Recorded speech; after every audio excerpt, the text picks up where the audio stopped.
Alright everyone, before getting started on the camp stats and cores guide video, I wanted to mention that we do have this loosely based Red Dead Redemption 2 themed merch available for a limited time. People have been requesting something like this, so it's down below the description if you're interested in buying one of these. Now that the shameless merch plug is out of the way, it's time to actually talk about the camp, and this is one of the more requested things that's been popping up in the comments, so I figured I would do one now.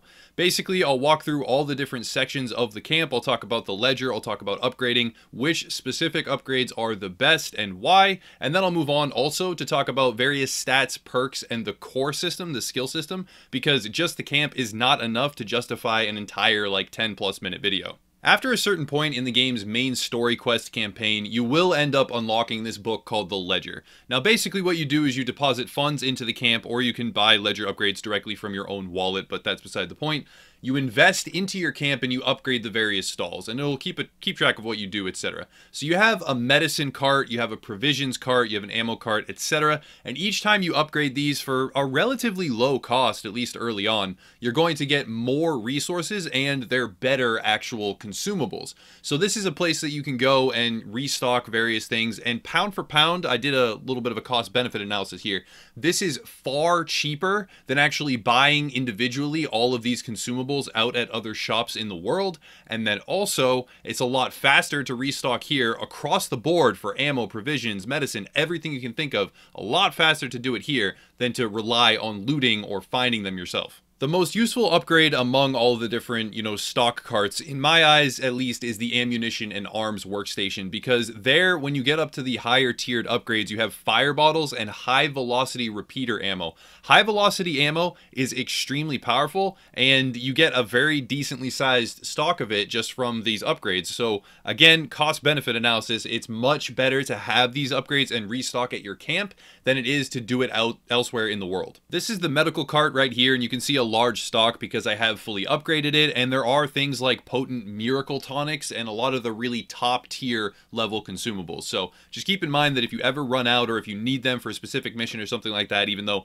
consumables aren't really a make or break moment in the game, you can come here to restock a decent chunk of them and then rebuy this entire stock from the ledger, and it's much cheaper than anywhere else. Right here is the ammunition station, and there's a lot of complex and really valuable ammo here that can add to your adventuring status, but then also a bunch of people, for some reason or another, were asking me where to replenish your arrows specifically. Well, this is the place. The level 2 upgrade on the ammo station will give you arrows, and you can see them over there resting on that bench. So arrows are present here, and there's a ton of other resources and really good special ammo and consumables. Last up is the food provisions area, and this one's the least important of the three. You can get various canned goods and upgrade it, etc. And you can also eat a meal every once in a while from the pot, but that's all that really needs to be said. It'll replenish your cores, which I'll talk about towards the end of the video, but this is the least important one. It's not really on par with the other two in terms of its utility usage. Now let's cover the main upgrades that are actually important, and there's two of them. Number one is the leatherworking tools upgrade from the ledger. This will actually allow you to get upgrades to your pouch and various other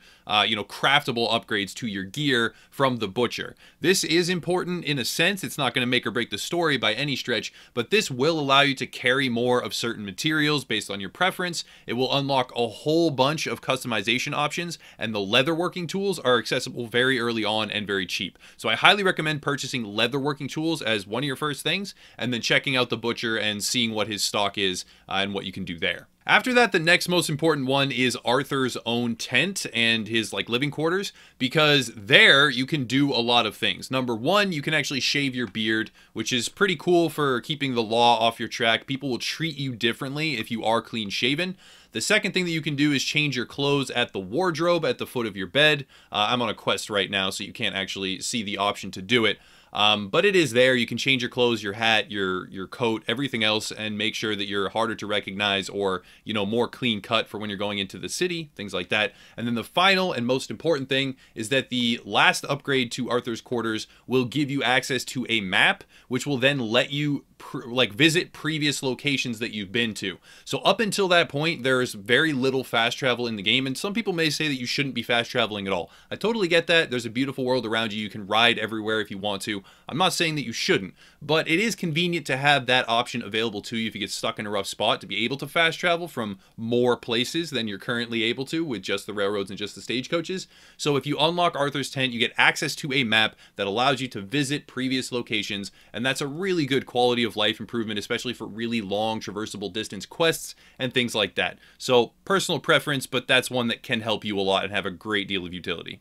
The rest of the camp upgrades in my eyes aren't super important, though you can get something like this boat that will allow you to travel through the water and go to certain fishing hotspots, and it just adds to the overall convenience that the entire camp offers. So you can pick that up if you want, and it does help with access to certain legendary fish, by the way.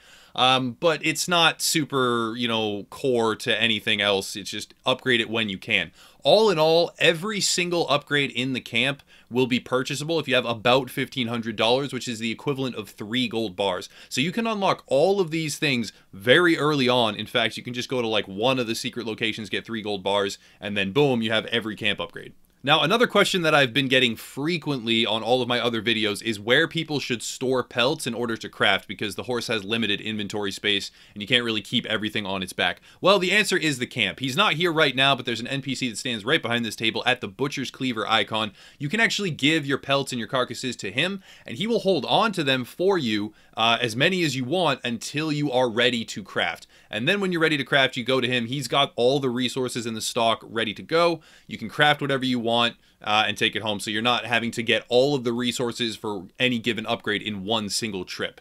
Another thing that routinely happens in the camp is you'll see various NPCs interact with either each other or you in interesting ways, but they're not dedicated quests. So when you go into camp, it may be tempting to think, oh, well, this is a safe area. Maybe I should just walk over and do my thing, listen to music, do something on the side, who knows? But you really should pay attention to what's happening in the camp at any given time, because sometimes they'll ask you for something. There's one instance where Dutch, talks about a pipe, and you can go get a pipe for him and bring it back to him, and you'll get a reward. And there's a bunch more of these. I probably haven't discovered all of them, but there are a lot more instances where things will get discussed within earshot of you that are not dedicated quests, but they are kind of item requisitions or other little tidbits that you can do and you may want to do eventually if you're really immersed in the lore, but it's not really going to notify you further than that. So you got to pay attention to the camp a little bit more than you might think. Next, because all of this is not really enough to constitute a full video, I'll talk about stats and cores and leveling up and a little bit about your horse. Because the way the stat and core system works in this game is a little bit different than others. I don't really have accompanying gameplay footage because a lot of what I'm about to say is self-explanatory, so treat that for what you will. If it earns it a dislike, I'm okay with that.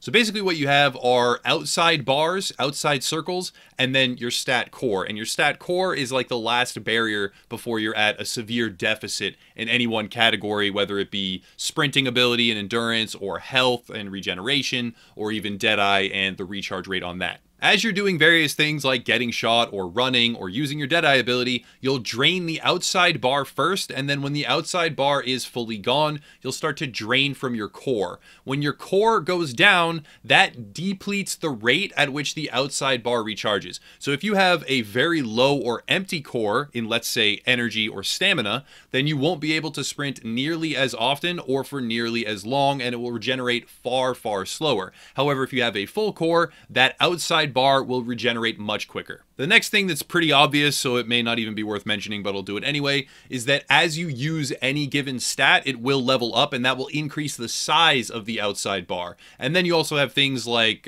fortitude or whatever, I'll cover that in a second. So as you're sprinting, you'll increase the size of your sprinting bar and allow you to sprint for longer. So don't always ride your horse someplace, maybe use your legs now and again, use these facilities or take damage intentionally at times, stuff like that. But basically, as you use them, you level up the outside bar, and that gives you more time before you draw from your core. The last part of this is fortifying them, and if you use various consumables, they'll have a fortified duration, which will allow you to use them basically infinitely until that yellow color, dissipates, and then once that's dissipated, they'll, decharge and recharge as normal again. But while they're fortified, you can use them a lot more, even if your core is low. So fortifying any one of the stats will bypass the core restrictions and allow you to use them a bunch. Now a little bit about your horse. You can actually unlock a tether location at the camp, but that's not really critical for any component of the story or any stats at all. However, the horse will actually level up based on its trust in you, which will unlock actual abilities. So you don't want to be switching your horse very often, because to get to level 2 and level 3 trust, you need to ride them quite a bit, take them into some gunfights or tether them at various locations, walk with them, pat them, groom them. They need to trust you. And then once they do trust you, and I'll demonstrate right now, even though it's very foggy here and you can't see very well, you can start to use various horse abilities like this, for instance, which is a skid stop, or you can do things like a skid turn. And there are a lot of different things that the horse is able to do which will enhance your especially combat experience. So don't necessarily switch your horse all that often. Try and use the same horse for a long period of time and get its trust level up, and then utilize those advanced tactics. The last thing I want to talk about is perks and stat boosts, and this game does not have a traditional level up perk system like many other games do. You don't get a point when you level up that you can then spec into a tree of possible options, but what we do have is a map that has legendary animals on it, and each legendary animal drops a trinket or a trophy or some other tidbit. If you take those trinkets and trophies and pieces of the carcass to the fence, and I've talked about this in previous videos, but it's a very valuable piece of information, so I'll say it one more time. If you take those to the fence, you can trade them in for small little, talismans or trinkets that you keep in your inventory and are 100% active all the time. And those equate to perks, and they'll have a 10% boost to this or a 5% boost to that. And I haven't unlocked all of them in the game, otherwise I'd put an index on screen or something like that. But there's a great deal of them. There are a lot of legendary animals, and those special little trophies, when you take them to the fence, you get a lot of these little boosts that can up your quality of life or increase the rarity of pelts or a bunch of really useful stuff. So you're not going to be able to select, specifically what you want as you level up, because you don't really level up, but what you can do is hunt down specific monsters, and then, sorry, not monsters, I always say that. Specific legendary animals, harvest their pelts and their trinkets, take them to the fence, and get certain stat boosts. That's going to pretty much wrap it up for today's video. I know that a lot of this information is accessible in-game, or you can learn it yourself, and that's okay. If some people get value out of this, then it's still worth posting, even if other people will watch it and say, oh, that's stuff I already knew. I'll also try to put in valuable little tidbits of information that maybe aren't as accessible in-game or that less people know, but hopefully this does have a positive impact on how some people play. Again, if you want some Red Dead-ish, loosely themed merchandise, we have this right here, the Outlaw red shirt. I don't know what else to call it. Pick it up. It's under the description down below if you'd like to. Available for a limited time. And yeah, hopefully some people enjoy it. That is it, though. I do have a couple more videos on the horizon for Red Dead Redemption 2, specifically a top-down general review. I'm almost to the point where I'm ready to do that, but spoiler alert, it's going to be a glowingly positive review. It's going to have a lot of praise, so yeah, if you're looking for controversy, that's not going to be it. It's just going to be another review that's saying that the game is amazing and deserves most everyone's time, and citing a lot of positive things about it. But anyway, that's kind of one of the ending capstone pieces that I'll be doing in the Red Dead coverage. So in between now and then, I'll be looking for more guides if I can, more useful educational content to put out. But it's going to maybe slow down a little bit. As always, there are other links to support the channel down in the description below. We have a Facebook community. I am trying to live stream this from time to time on Twitch. I thought I would be doing a lot more of it, but I'm still doing some of it at least. So if you want to catch a live broadcast, feel free to do so there. And then we also have, I think I mentioned Discord server, Facebook group, independent web gaming forums if you want to check those out.